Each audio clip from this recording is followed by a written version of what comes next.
Was your first relation, was it Shaq? Was that like the first one way back in the day, Shaquille O'Neal? The very first one, going all the way back. Now, again, this was not contemporary, but the very first one was Pete Rose.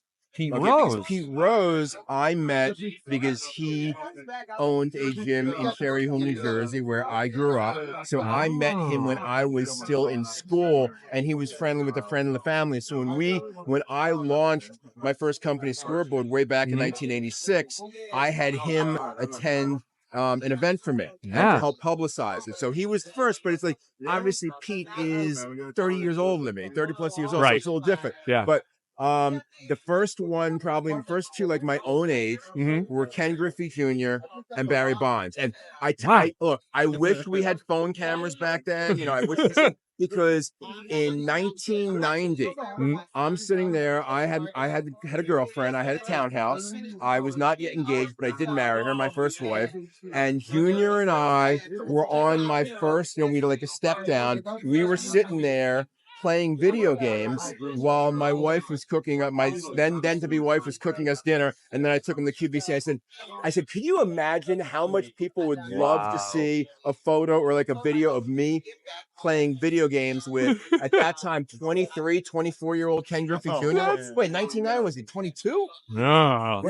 Yeah. Wait, but he was 18 in 89?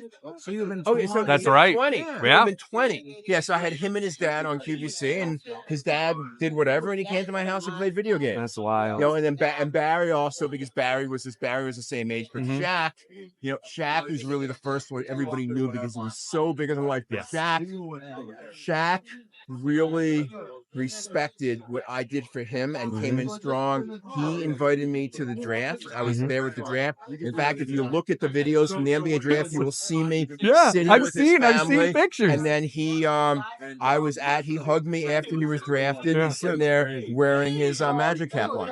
That is so wild. Yep. That is wild. So eBay, what are you guys doing in the future with them?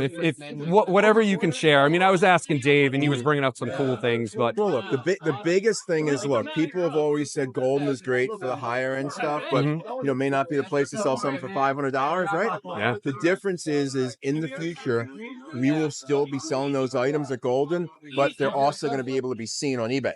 So, and that's going to be the big thing. Is you've got everybody goes to Goldin for look, we'll see it. Everybody goes to eBay, and everybody will bid. So all the eBay customers and all the old Goldin customers will be able to bid on the same item. So that is really going to, drive our visibility and help consigners get better pricing.